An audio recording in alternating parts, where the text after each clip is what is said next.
IRCTC ये है कमजोर, क्यों है कमजोर बताने के लिए तैयार है वरुण दुबे। वरुण, क्या हुआ? आईआरसीटी इनकी ट्रेन तो यूक्रेन रशिया नहीं जाती ना? नहीं जाती, देश में ही चलती है। हाँ। लेकिन अब वही है कि कोविड खत्म हो गया है, तो पहले ये हो रहा था ना अनिल जी कि एक होते रिजर्वेशन होते हैं, 2S करके एक सीट होती है, सेकंड सीटिंग जिसको कहते हैं। तो जब कोविड आया था तो जो सेकंड सीटिंग थी, बेसिकली सेकंड सीटिंग में होता है कि आप डायरेक्टली जाके टिकट लेते हो और उसमें आके बैठ जाते हो। उसमें सोने का प्रबंध जो है वो नहीं होता है, वो स्लीपर नहीं होती है। तो इसके पहले ऐसा होता था कि जब जिसको सेकंड सीटिंग में जाने होता था वो जाके टिकट ले लेता था और सेकंड सीटिंग में जाके बैठ जाता था। लेकिन जब कोविड आया तब सेकंड सीटिंग का जो रिजर्वेशन है उसको भी आईआरसीटीसी के प्लेटफॉर्म पर डाल दिया गया था और उससे आईआरसीटीसी की अच्छी खासी आय हो रही थी। इनफैक्ट इस कंपनी की जो कुल आय है उसमें सेकंड सीटिंग से होने वाली आय का जो कुल हिस्सा था वो करीब 38% के आसपास का था। लेकिन अब क्योंकि कोविड खत्म हो चुका है, सारी खत्म तो नहीं हुआ लेकिन हाँ कम हो चुका है और जितनी भी ट्रेन है वो फिर से शुरू हो चुकी है और काफी हद तक नॉर्मल सी आ चुकी है। इसके लिए सेकंड सीटिंग की जो रिजर्वेशन है उसको आईआरसीटीसी के पोर्टल से हटाया जा रहा है और फिर से आप जाके नॉर्मल टिकट विंडो से जाके सेकंड सीटिंग की टिकट लेके गाड़ी में बैठ सकते हैं।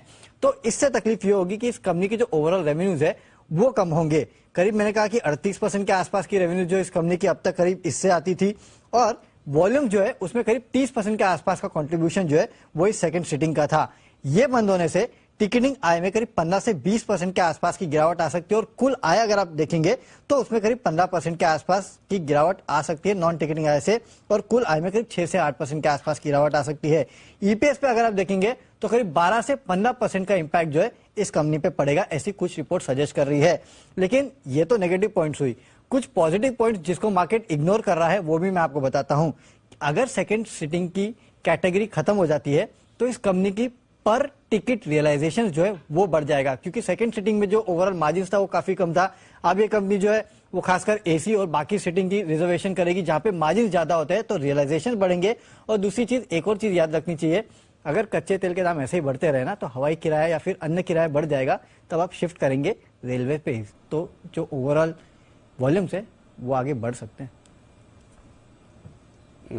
तो अभी तो ज्यादा इलेक्ट्रिक वाले हो गए, यहाँ पे भी डीजल वाली चलती है ना ट्रेन? नहीं अनिल जी, कौन है डीजल? बहुत कम है, बहुत कम है, जहाँ पे इलेक्ट्रिसिटी का वो नहीं है वहाँ पे चलते हैं।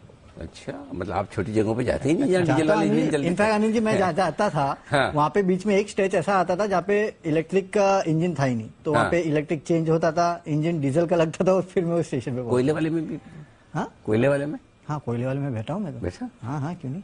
हम तो बैठते थे और बाहर में खिड़की में से निकल के ऐसे देखो ना, कोयले धुआं निकलता हुआ। धुआं नहीं, 25-50 ग्राम कोयले हो जाते थे सर में। जब घर जाके नहाओ तो पता चलता बहुत सारे कोयले।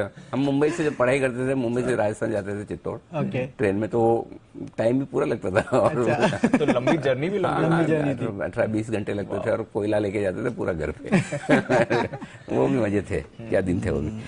चलिए, तो ये है आपके आईआरसीटीसी। लेकिन एक चीज बताइए, ये इससे वॉल्यूम्स पर असर आएगा? इसका वॉल्यूम्स पे असर आएगा नहीं जी, आय पे भी असर आएगा, क्योंकि आपकी अच्छी खासी आय वहां से आ रही थी, करीब 38% के आसपास की आय आ रही थी वहां से। अब वो निकल जाएगा, जाके विंडो से लोग लेंगे टिकट, तो आपके पोर्टल से तो लेने वाले हैं नहीं वो। बेसिकली सर वो जो जनरल कैटेगरी होती है वो बंद कर दी थी कोविड के लिए, अब वो वापस आ गई। उस समय कोविड में आपको रिजर्वेशन करनी पड़ी थी आईआरसीटीसी, बिना रिजर्वेशन आपको अलाउ नहीं करते थे अंदर। अब वो चल गया है, अब वो हट जाएगा। जैन साहब, फर्क पड़ेगा इसका? नहीं, बिल्कुल फर्क तो पड़ेगा सर। और ये देखिए 2S सीटिंग, हालांकि देखिए आईटी ओरिएंटेड वो है, तो इनके लिए तो कोई भी अगर इस तरीके का रेवेन्यू गिरता है तो सर्टेनली फर्क पड़ रहा। और बट एक लॉजिक मुझे जो दूसरी लगी कि रेलवेज की हो सकता है कि वापस से ट्रांसपोर्टेशन के हिसाब से इसकी और डिमांड बढ़ सकती है। But overall anyways I am never bullish on the stock. और हालांकि जब मैं शो के लिए आ रहा था तो मैं देख रहा था कि शॉर्टिंग कहां की जा सकती है, शॉर्टिंग कैंडिडेट्स कौन सा, तो आईआरसीटीसी से सामने आया था। बट फिर देखा कि चार्ट्स पे रिस्क रिवॉर्ड रेशियोज नहीं बैठ रहे हैं, तो मेरे हिसाब से तो उछाल पे बेचने की कोशिश करनी चाहिए।